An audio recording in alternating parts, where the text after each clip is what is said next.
Hello everybody, this is Maniac4Bricks, and I'm here today with set number 60080, Spaceport by LEGO City. This is ages 6 to 12, has 586 pieces. It was released in 2015 and has 5 minifigures. Its retail price is $120 in the United States. This review is not going to include any stickers on any of the models. I wanted to try it out and see how it looks stylistically without the stickers included. But here's a look at them just to see what's included. Now we'll get to the review. Starting things off with the loading platform and the space shuttle, I'd say they're actually really cool builds. I do like the uniqueness of the loading platform. That's something we haven't seen in some time for the space shuttle. The space shuttle is a nice update to the last space shuttle we had from LEGO City in the Spaceport theme. These rockets are relatively easy builds, which is good for what they need to be, and you can also detach them if you want to get some of the play action with it. And they also have large axle pieces running through them that are very useful for custom building. And they give you an extra one in the set too. That's that's a nice bonus. Now let's take them all off. I'm going to start with the shuttle and the rockets are attached to each other. You can see a little connection in between. So you simply have to pull out the main rocket on the back, which is attached here, and we'll look at that a little separately.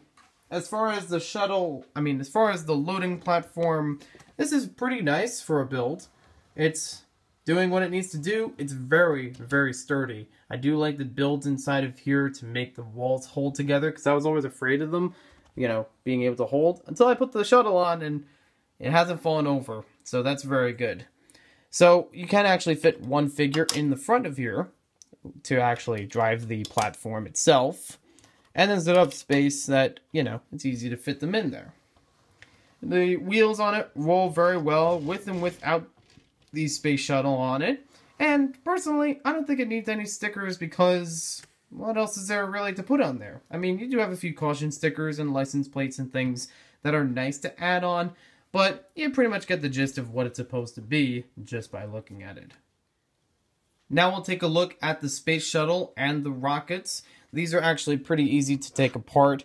You have 2 connection points. One is a pin and one is a ball joint. It might be a little bit harder to take the ball joint off, but at least when they're together, it serves as a good connection. You don't have to get, it won't fall apart on you when this is attached.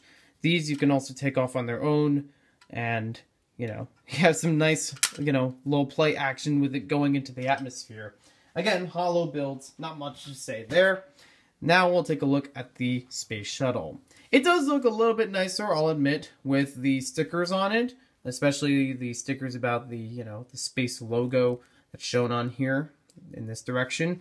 But I think it still looks pretty good as a space shuttle without the stickers. I wouldn't really recommend any stickers other than the satellite on the inside, which if we open these hatches up, you can see that in there. We'll also open up the front area, the front cockpit, which is a printed piece, and we can even fit our minifigs inside of there. Now there is another printed part in here. I'm just going to show this quick because not much to it. It's something we've seen many times before, the radar dish. Now there are a few figures we can add in there with their helmets on, and they fit very comfortably. And you can take a look at the little satellite in here. This one I would recommend putting the stickers on because it's better for the effect of, these little parts, but it's still okay if it's not on there. These are the ones that make it look like solar panels, you can see there. And you also have this robot arm to help you take this out into space or put it back if it needs maintenance. So the robot arm can come up very easily. It's very posable, so get some nice action out of it. And there's the top, which you could move the robot arm. You can even move it from side to side. And it folds up very nicely too with the satellite in place. So you don't have to worry about getting too cramped inside of the ship. This will fit right here, and it'll all close back up very nicely. The back also has a lot of really good detail. It does have a few flaps that can move up and down for the wings, so you get a little bit of, drag if you need it to make a safe landing. back on Earth. You also have these pods that can open up. I don't think they're really intended to open up, but you could see them as being like the parachute areas, to make the ship go down easily back to Earth. And it also has some nice engine detail here too. Very well done with the construction there. For the last three components of the model, we have a countdown board, a taxi, and a satellite tower. These are relatively easy builds in some of the earlier builds in the model. In terms of bags, I believe there are 2 bags total, and they work pretty easily. You could have our female scientist sit in the back, or you can fit the 2 astronauts back there, and you fit 1 engineer in the front to control it. And he's having a coffee cup though, so he probably shouldn't drink and drive. The satellite is a pretty easy thing to build. This satellite tower is easy to move up and down, so you get a little range of motion. A little on the short side, I'd say. I would have liked it to be a little bit more of a build than that. And same goes for the countdown, but again, being a kid's toy, I understand that completely. Now, these are intended so that if you have the stickers applied there, 3, 2, 1, you can actually have a countdown, 3, 2, 1, and then liftoff. So that's pretty cool. I've always liked that from the earlier Space Shuttle, Spaceport set that we got several years ago. That was very cool. Nice that they brought that back. The taxi is probably the best part out of these 3 builds because it has a good use of the pieces, and it's also a good shape of it. I do like the way this is made as a shuttle taxi. You got enough room to fit a good number of figures, and as you saw before, the helmets fell off the back. They easily rest on top of here, so our astronauts have some other helmets to go to when they're not out in space. So overall, this set seems a little underwhelming for the flagship model price. I mean, you could also say that the flagship model price is way expensive compared to the number of pieces in the set. I would have liked to see a lot more build in this so that it's more substantial for this being the big spaceship model set. I'm not really sure logically if you could actually launch a spaceship from this rolling platform. I know the rolling platform is used to move it up to a stationary platform. It's a platform that also would have a way for minifigures to logically get onto the ship, which is something, yes, I understand it's a toy, but I'd like some of the realistic play to go into this.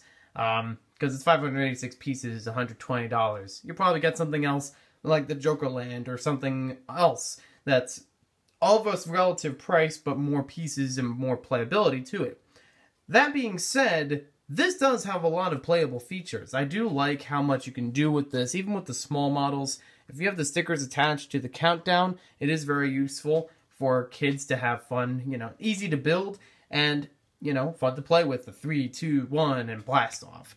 The taxi is actually a really nice design. I do like how this is done, and it fits 3 figures in here, which is very nice and useful for, again, the play of having them go up to the shuttle. The rolling platform is a very sturdy build. It holds the model very well, as you can see all around. I do like the way that this is built up and, keeps it together. I have not seen this fall over because of the building construction of this rolling platform. The spaceship also holds together very well. The Space Shuttle has a lot of nice features to it, and even without the stickers, it looks pretty nice. I do like how it opens up and is able to fit 2 of the astronauts in there, so you have a lot to do. Would I recommend this set at the full retail price? Not really. I know this has been out for a couple months by this point of recording this, but I wanted to see if in that time maybe the price would be lowered or if there'd be any deals on it. But if you have any deals, go for them. I wouldn't get this at retail price because that's a lot to ask for what you're getting. But it is still a nice set nonetheless, and definitely worthy of building and playing with. And they give you a lot of figures so that you get that playability there. Now, unfortunately, with this review, I do not have the 2x2 blue tile that the scientist is supposed to hold with a blueprint of the shuttle. I do not have that available, so I'm sorry if I didn't get to include that in this review. Otherwise, that's it. Thanks for watching this video. Hope you guys enjoyed it. And we'll see you next time with more LEGO reviews. You can check out my channel for more LEGO City reviews in their own playlist. And some other space reviews are also in there. There may even be some more coming soon. No satellite! Whatever, shall we? It's not really connected to much, so I don't think it's a big deal. Flips! Oh, Flippity flip! Mars, Pluto, oh, okay. Well, unless you have water on Mars. That is true. Yeah, that's true. Dude, please don't chop his head off.